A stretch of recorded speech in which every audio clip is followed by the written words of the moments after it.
Welcome back to the Mind Compass, your 10-minute dose of mindset growth for stress management, anxiety relief, and personal development. Whata?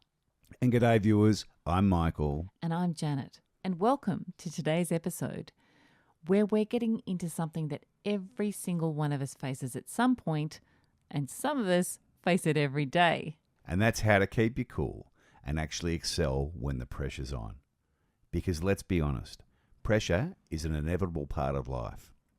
Maybe it's a big presentation, a performance, a hard conversation, or just a high-stakes moment that you can't mess up. Your palms sweat, your heart races, your brain goes blank. Sound familiar? Well, this episode is your ironclad pressure toolkit, designed to help you not just survive, but thrive when it matters most. By the end of this episode, you'll walk away with 1. The power of reframing pressure, how to turn anxiety into performance fuel. 2. Mental and physical tools for focus, backed by science and used by elite athletes. And 3. Failing forward. Failure isn't the enemy, it's your teacher. It's a first attempt in learning. Okay, let's start with a mindset shift. So when the pressure hits, your brain doesn't say, "Great, a performance opportunity." No, it says, "Tiger, lion, run!" Your body kicks into fight or flight mode, and your thinking brain shuts down and your survival brain takes over. But here's the truth. You're not broken. You're human. The key isn't to eliminate pressure, it's to reframe it. As the great tennis player John McEnroe once said, the important thing is to learn a lesson every time you lose. Or take Eleanor Roosevelt, who famously said, "You must do the thing that you think that you cannot do." So instead of, "What if I fail?" try asking, "How can I grow from this?" Or instead of saying, "What if I mess up?" try, "How can I rise to this challenge?" Or even better, "This isn't a test of me, it's a chance to express me." We're going to start off with, firstly, calming your body. Your breath is the remote control for your nervous system. We're going to start with an exercise that we often do at our gym, and it's fantastic. It's called box breathing. So box breathing, you inhale for 4 through your nose, you hold that inhale for 4, then you exhale for 4 from your mouth, then you hold for a count of 4, and you repeat.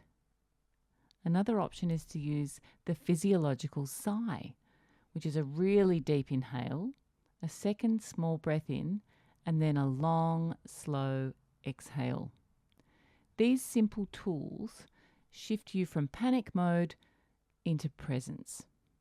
Navy SEALs use it, so do elite athletes. Dr. Andrew Huberman teaches it, and we use it.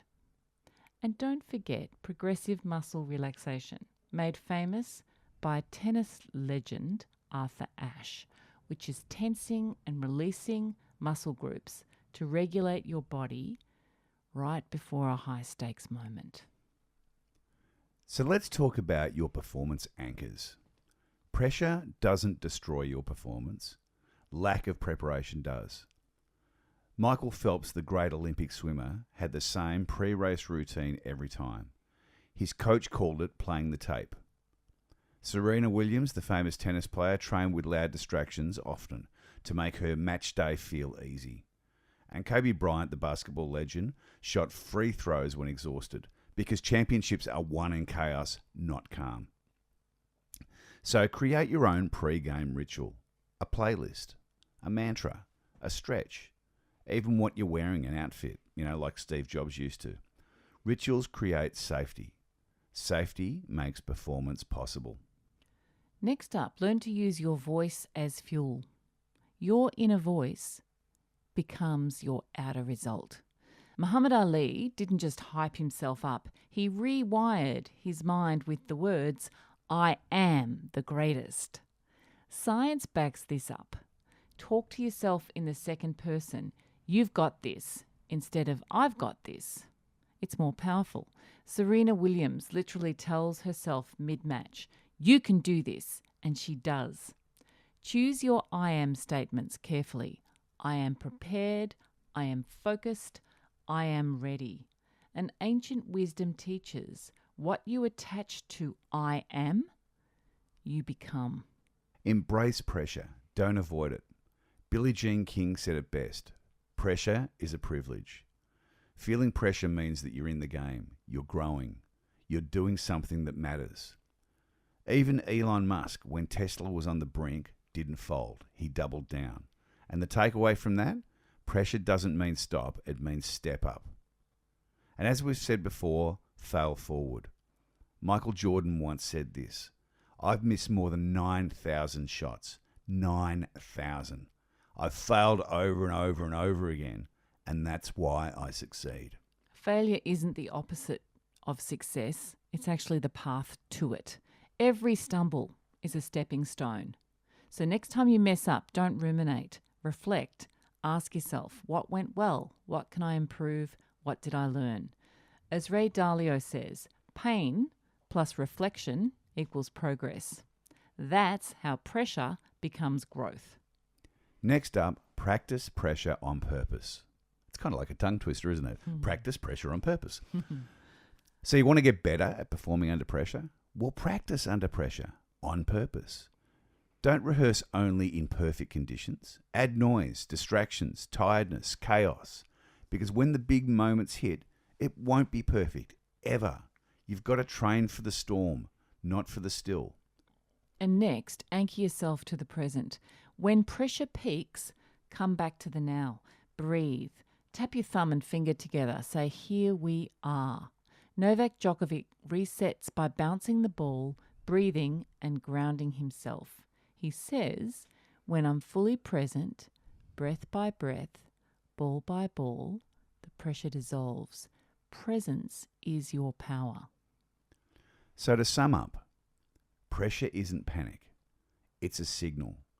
It means it's your turn. So here's your recap of this session. Reframe pressure. Breathe like a pro. Create some of your own rituals. Speak very powerfully to yourself and use the correct wording. Train in chaos. And always reflect after the event. Always reflect on what you could do better and what went well and what didn't go well. And most of all, step up. Because as Seneca once said, we suffer much more in imagination than in reality. So just remember, you've got this. Thanks for tuning into the Mind Compass. If this helped you, share it with someone who's heading into a big game moment. Leave a review, hit subscribe. We're all facing something, and sometimes the right mindset at the right moment can make a massive difference. Until next time, set your sail, steer your ship, and keep moving forward. This is the Mind Compass, helping you create the future that you deserve. Love and blessings. See ya.